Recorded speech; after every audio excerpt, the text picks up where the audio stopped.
Hi, my name is Bryce Odom, and this is Lab 1 Charged Tapes. The purpose of this lab is to describe the movement of electrons between two pieces of tape so we can estimate the charge of each piece of tape and therefore the number of electrons that were transferred. The models that we used were tape, obviously, to represent point charges, and we did this by assuming that the charge distribution of each piece of tape was equal. We used the gravitational force and the electric force to calculate the charge of each piece of tape, and then we use the dimensions of an atom to find the number of deficient electrons per atom on each piece of tape. These are the main results. The charge of one piece of tape was about 1.3 times 10 to the negative eighth coulombs.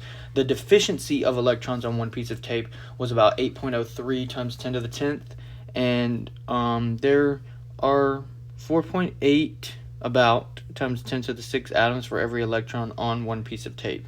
This was tape A, this was tape B, this is the gravitational force arrow, and this is the electric force arrow. The experiment was we took two pieces of U-tapes, which is what we called them, and we made them by putting the sticky end on this base tape that we had made and pulling it off really fast to transfer electrons. And we figured out the charge of the U-tape by taking a pin that we made negative by rubbing through my hair and bringing it close to the tape, and it was attracted to it, and therefore we knew that the tape was positive because the pin was negative.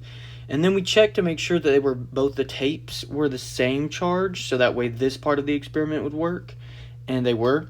And we then took this tape B, stuck it to two objects, and then figured out the distance that we had to get from tape A to tape B to make tape A to move up against the gravitational force. These are the initial conditions: the length, width of the tape, the distance that we found from the last part, and then we decided that the system was tape B and the surrounding was tape A. And then these two were equal to each other, the magnitude of the gravitational and magnitude of the electric force. And this is also the initial conditions in code, and then all the calculations that were done to give those numbers given before. These are the calculations algebraically. Found the gravitational force magnitude, and because F net was equal to the gravitational force plus the electric force, and that tape B was not moving at all originally, that meant that F net was 0, so we could just rearrange and solve for the electric force, the magnitude. And so then we could solve for Q, which was the charge of tape B, and then because we also assumed that tape B and tape A were the same charge, we just did Q squared because they were the same, we assumed, and this is the algebraic way of writing it. This is the algebraic way of finding the number of electrons, which we did in code as well, and then the number of atoms per electron. Some sources of error were handling the tape too much, which would have decreased the charge that we made on the U-tapes originally, and both the tapes weren't actually identical in charge, probably because we tried to make them the same but could have handled one more than the other, and the charge distribution on each piece of tape was not equal, more than likely, which meant that assuming that each tape was a quote-unquote point charge was an incorrect assumption, but we assumed that.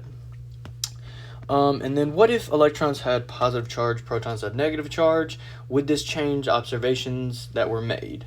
No, it would not, because opposite charges, positive and negative, or negative and positive, would still attract to each other, and similar charges would repel each other. And then why is it important to handle the charged tape as little as possible? Well, this was important because, like I said, if you handled one more than the other, then that meant that one would be more charged than the other, which we didn't want because we wanted them to be the same charge. And then what happens when the charged tapes came in contact with my hands or other objects? Well, over time, the more you handled them, the less reactive they were to your hand or whatever. So like the more I touched the positive tape with the pen that I had made negative, the closer I would have to get to that piece of tape for it to react. And that is all.